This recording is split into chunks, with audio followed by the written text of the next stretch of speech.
Problem ఏంటంటే కాకినాడ సిటీలో చాలామంది ఎన్ఆర్ఐస్ ఉన్నారు. సో వాళ్ళు అక్కడ సంపాదించిన తర్వాత మన ఊరు వస్తారు. ఎప్పటికైనా మన ఊర్లోకి ఇల్లు కట్టుకోవాలనే ఆశతో ల్యాండ్ కొంటారు. లేదు బాగా పుష్కలంగా సంపాదించాం ఎక్కడో ఇన్వెస్ట్ చేయాలని చెప్పి ఆ డాలర్స్ లేకపోతే పౌండ్స్ అక్కడ కన్వర్ట్ చేసుకొని మనకి ఫారెన్ ఎక్స్చేంజ్ జరిగింది, ఇండియాలోకి కరెన్సీ వచ్చింది, మనకి మంచిదే అండి.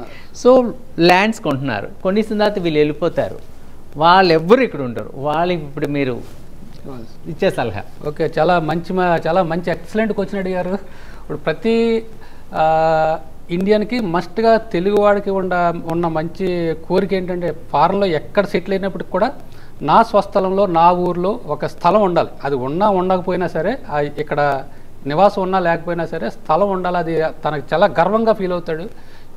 నా స్థలం నా ఊర్లో నా స్థలం ఉంది, ఇది నా ప్లేస్ అన్నది. దానికి సంబంధించి ఏ విధంగా మీరు ఒక ట్యాక్స్ పేమెంట్ చేసుకోవాలన్నది కూడా మనకి గేట్వే చెప్తాం. ఇప్పుడు సిడిఎంఏ వెబ్సైట్లో cdma.ap.gov. అనే వెబ్సైట్లో నో యువర్ డ్యూ అని చెప్పి ఒక కాలం ఉంటుంది. ఆ కాలంలో మీరు ఎప్పుడైతే లింక్ చేశారో మన ట్యాగ్ చేశారో అప్పుడు మనకి డ్రాప్ డౌన్ ఓపెన్ అవుతుంది. ఓనర్ నేము లేకపోతే ఆల్రెడీ అసెస్మెంట్ నెంబర్ ఉంటే కనుక అసెస్మెంట్ నెంబరు, డోర్ నెంబరు, ఇటువంటి అది ఓపెన్ చేయడం ద్వారా మన ట్యాక్స్ ఎంత, మన అసెస్మెంట్ ఎంత, ఎన్ని స్క్వేర్ ఫీట్లో ఎన్ని స్క్వేర్ యార్డ్లో ఉంది, ట్యాక్స్ ఎంత కూడా దానికి అక్కడ మనకి ఓపెన్ అవుతుంది. కాబట్టి మీరు అక్కడ పేమెంట్ చేసుకోవచ్చు. లేదా దీనికి సంబంధించి మీ దగ్గరలో అంటే మీ ఎక్కడ రిలేటివ్స్ కానీ ఎవరన్నా ఉంటే ఆ ఖాళీ స్థలం సంబంధించి ఉన్న సచివాలయం దగ్గరలో, మీ దగ్గర సచివాలయంలో అడ్మిన్ సెక్రటరీ ఉంటారు, అక్కడ కానీ లేకపోతే ఇంకా మన మున్సిపల్ ఆఫీస్ కానీ ఎవరినన్నా పంపించవచ్చు.